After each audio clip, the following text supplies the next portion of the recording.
Hello and welcome to Behind the Lashes with me, Joanna Lee. In this series, I'm going to be speaking to lash artists from around the globe. I want to know what makes them tick and also how they're surviving C19. I'm back off now to Essex to speak to Nikki Atkins of Essex Lash to find out how she's been doing this last couple of weeks.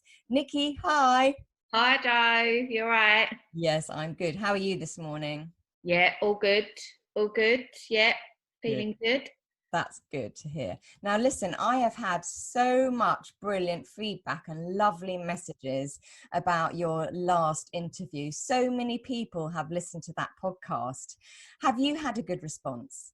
Oh my God, yeah. So much response. Literally, people was messaging me and DMing me, and it was crazy. It was so nice though. Just people messaging, just saying that they are so glad that I spoke about the way I was feeling and the loss of like my mum, and people was just saying how they know they don't feel alone no more. And yeah, it was just so lovely. Still getting messages now. Even yesterday I got a couple of messages about it, and I was like, my DM's always open. I'm so open, and I will chat about it all day long. So for me, talking to people that have been through the same situation and are feeling the same really helps me. So if I can help them too, yeah, it's been really good, really good. Just to recap, if people didn't hear your first podcast, you lost your mum very suddenly, having had a long struggle with kidney failure. She suddenly passed, didn't she, when you were just 18 years old and your sister was just 11, is that right? Yeah, and my brother was 16. Mm-hmm. So, yeah. It was really hard. So how have you found it though? Because I remember you said that when you hear other people telling you that they've lost a parent and how sad they feel, you start to then feel really sad for them. Yeah. Have you sort of absorbed everyone else's sadness? Has it brought you down or has it lifted you up? No, I feel like it lifts me up because, I just feel like they're kind of, that not rely on me. That's not the right word. I can't think of the word. Well, a problem shared is a problem halved. So they're opening up to you, aren't they? Yeah. So the way they're opening up to me, I just feel really proud of them, how much they're opening up to me, and I feel like I want to just give them a massive cuddle because I just think, oh, well done. Like, it probably took you so much. Where it was me, I'm so used to talking about it. I'll talk about it all day long, but for others, it's so hard to open up. And then when they do open up to me, it makes me just feel really happy because I just think, oh, well done. It probably took you so much to open up. So, yeah.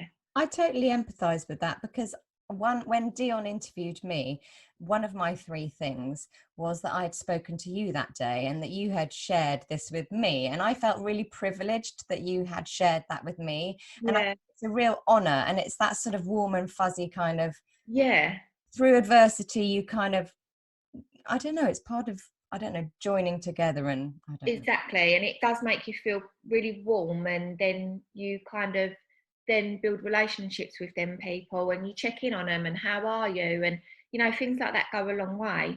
So for people that do that to me is lovely. I mean, like, bless Laura Bell, like I think every other day last week she was like, she knew I was feeling down, and then every other day she's like, how are you? Same as Vicky on our chat, and she's like, how are you, and just things like that is just so lovely. So for me to do that to them people that have lost parents and loved ones, it just makes me feel really warm. Yeah.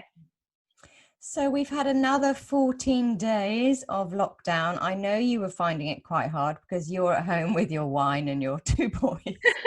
Cheers to Nikki, it's tough. How's it been another 2 weeks on? Yeah, do you know what? It's been okay. Like, I've kind of laid off the wine a bit because that really don't help. Like the next day, it does make you feel really down. Well, it does for me anyway. So I kind of laid off that a bit. And yeah, do you know what's really helped? The sun.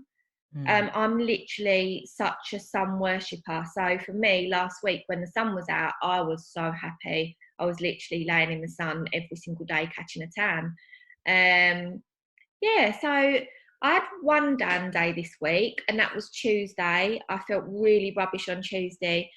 But the next day, yeah, soon picked myself back up, which was good because at the start of lockdown, there was a lot more down days than up days, where it seems to be turning around more now. I think it's because I'm kind of doing a lot more work activities. So I'm doing this, I'm doing lives, you know, just getting involved in videos and things like that. So yeah, it just keeps you going. So you're starting to turn your head around more to kind of work type projects. Yeah, I have to, because if I don't, I just go down. So yeah, I really have to have that focus. Well, you've got a great tan now, Nikki. I know, do you think? Shame about the grey roots, but I have got quite a good tan. You're looking really well. Still flashing. Yeah. But I thought you'd be wearing your own strip lashes throughout lockdown. do you know what? It's really strange because for as long as I've been lashing for 12 years, I only started wearing volume lashes last November, and I've had them done for the LBX party. And I kept them on. And before, I used to have them on for just special occasions like holidays and, you know, parties and things like that. And I used to just have them on for 2 weeks and then I'd take them off. So I never actually ever wore lashes. And then, yeah, I kept them on and then I had them off like when we went into lockdown. So I'm quite used to not having lashes. So I am okay. No doubt I will go back to them 100% after. But yeah, when it comes to applying strips, I don't know. I would do it, but I just think, oh God, what's the point? It's only my boys seeing me. What's the point? That's why I've not dyed my hair yet, because I just think, well, who's seeing me? No one's seeing me. It's all right. We're all going to have a lot of personal care to attend to the minute they start saying, right, you're out. Oh my God, I know. Literally the first thing I think will be my hairdressers to start, my nail girl, yeah, and then my lashes will have to come last because my girls are literally going to be inundated with clients. They're going to have to work their asses off. So I think I'm going to have to be last when it comes to lashes.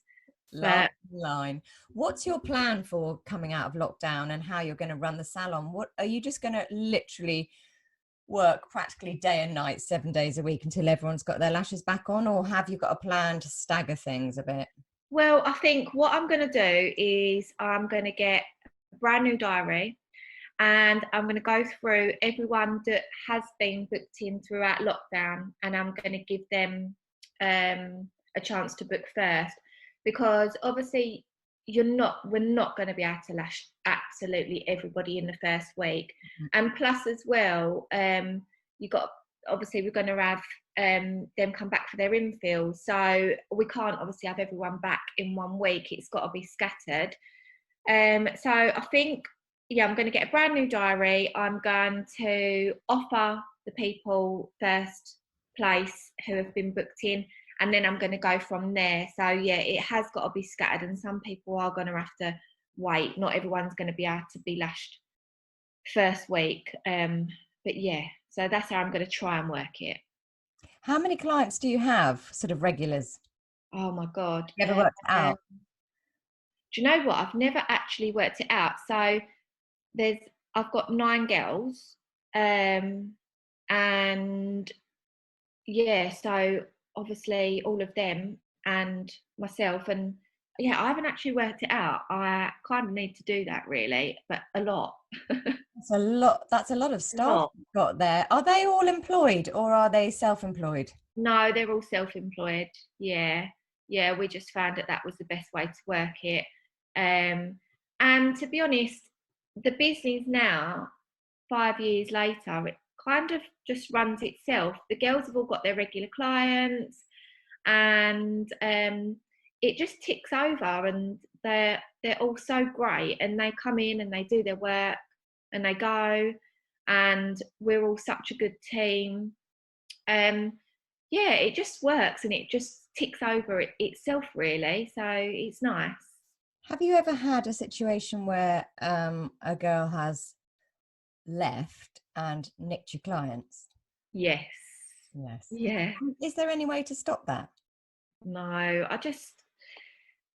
obviously I think it's such a hard situation. You would hope that them clients would stay because of the salon and because of, of how you work as a salon, etc. But I think when clients get attached to that lash tech, I do think they're going to go wherever that lash tech goes. Unfortunately, some will stay, but yeah, that is hard. So that's why I just feel like it's so important. I like to keep my girls happy. I'll do anything for my girls. I literally love them all to bits.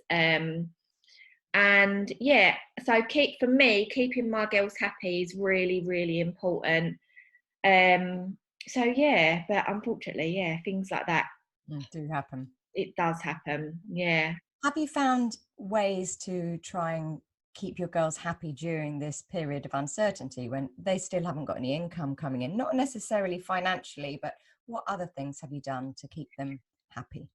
So I've been, obviously I'm talking to them every single day, but going through plans for the future and when we get back to try and, because I'm excited about it and they get really excited about the future plans like I do. So just kind of, yeah, tell them all the plans that I've got in place and what we're going to do. And they are so, they are literally addicted to lashes. So for them, they're just so excited to get back to the salon environment and just lash everyone. So even when we just talk about that, they just get so excited about it. And they love our little salon connection. They love our little environment and the little team that we've got. And so they're just happy to get back to that. So yeah, when we talk about it, we're just so excited about getting back to it. And I miss them all so much. So yeah, it's going to be good. Have you done any bits of online sort of training via Zoom or anything? Have you had little projects with them? No, but I did say to him last night we can do a Zoom and we can just talk lashes and do a little bit of mentoring. Yeah, so I did say that to him last night, which I will do. I think we've probably got about another 3-4 weeks of this, haven't we? Well, I don't know, to be honest. Yeah, it's difficult, isn't it? I think, have we got the announcement should be today? Oh, do you know what? I'm so out of the loop. I literally haven't watched the news for a We've week. been too busy. Since Boris came out of ICU, don't think I've watched any news. Well, I think we should find out today's, but I think it'll probably be about another 3-4 weeks, if that. So one of the bank holidays, either the early one or the late one, wasn't it? yeah. But yeah, no, I will probably definitely catch up with them on Zoom and definitely before we go back as well. I think everyone gets scared about losing their technique, and the girls have said to me, feel like I'm going to lose my technique. What if I go back to it and I can't do it? And I'm like, don't be so silly. You will never lose that technique, never. I've been on to practice every day, just for them to try and stay focused with their lashing as well. So they've been sending me little videos of them practicing, and yeah, they've definitely still got it. I don't think you'll lose the technique, but I think maybe you might lose a little bit of speed initially, if anything. 100%. So yeah, I think it will take a while for us to get back into our speed, but give it a day and they'll be flying again, I'm sure of it. So I find that I miss different things at different points of the lockdown. Have what you have missed, have the things that you have missed changed? Have you missed new things that you didn't even know you would miss? Well, how's it been? So I've missed obviously the salon environment, and I've really missed all the girls. I've missed my little salon. I haven't been back since. I definitely think, because I only went into the salon one day a week to lash, and then my other days I was training. But I definitely think now I'll be going in and spending a lot more time with them, even not necessarily to lash, but to just be around them a lot more. Because once it's kind of gone and taken away from you, you don't realise how much you miss that, and you miss them. So I will definitely be spending a lot more time with them, and we just have so much fun together. So yeah. How about family? You were talking about how much you miss your little sister, who's more like a daughter than a sister. Oh my God, yeah. I miss them so much. We've kind of seen each other from a distance and spoke, but you know, when you just like, I just want to hug you. And I walked past, I was on my walk yesterday. I walked past my dad's flat and we spoke from the balcony, and I see my little niece and nephew. And it was it's lovely to see him, but when I spoke to him on the phone after, I said it's so hard to walk past them and not to cuddle them. Yeah, it's so difficult. But I literally cannot wait to get back down the pub with my family. That's where we always are. That's going to be so amazing. I was wondering if, you know how babies kind of form attachments in those kind of early months and things. My niece is just 7 months, and whenever I see her, you know, she puts her arms out to me and to my mum, and we're not going to her to pick her up and give her a cuddle, which we normally would. So she's getting rejected constantly. And I just think, I wonder if there are going to be issues, like psychological issues with forming relationships. I really hope not, but it's possible. Yeah, it is. But I do think children are quite resilient to a lot of things, and they kind of adapt to different situations really quickly. So I do think they you know, give it a couple of months and they would have forgotten about all this. Yeah, let's hope so. Let's hope we all can forget about it. I mean, we are making history right now, Nikki. Yeah, 100%. It's just crazy. Like I said to you, like 2 weeks ago, I felt like I was in shock with it all. And I don't think everything's going to go back to normal how it was before. But yeah, we'll see. We'll see. I mean, our kids are going to be, well, our children's children are going to be taught about the First World War, the Second World War, and COVID-19, aren't they? Oh, 100%. 100%. Yeah. Yeah. It's really bizarre. The children of COVID. We are the children of COVID. Yeah. Oh, it's crazy, and it is mad. It is absolutely mad. I mean, it's going to be so fascinating to see how it all plays out and how all the figures play out, and whether we actually ever get to the truth of the matter remains to be seen. Yeah, definitely. So, Nikki, I know it's early, but what 3 things have you done today that you can pat yourself on the back for? What have I done today? Oh God, not a lot. Literally yesterday when I was speaking to her, she's like, I've got up. Yeah. I've got dressed. And then she struggled for the third. Yeah, that's me. I've got up. Let the dog out for a wee. Yeah, I got dressed, and I've done a bit of work on Instagram. Yeah, I did both my Instagrams. You're done. Yeah, that was about it. I'd love to catch up with you in another couple of weeks to see how you're doing. Yeah, 100% would love to, Jo. Until then, stay safe and stay well. You too. See you later. Bye. 19.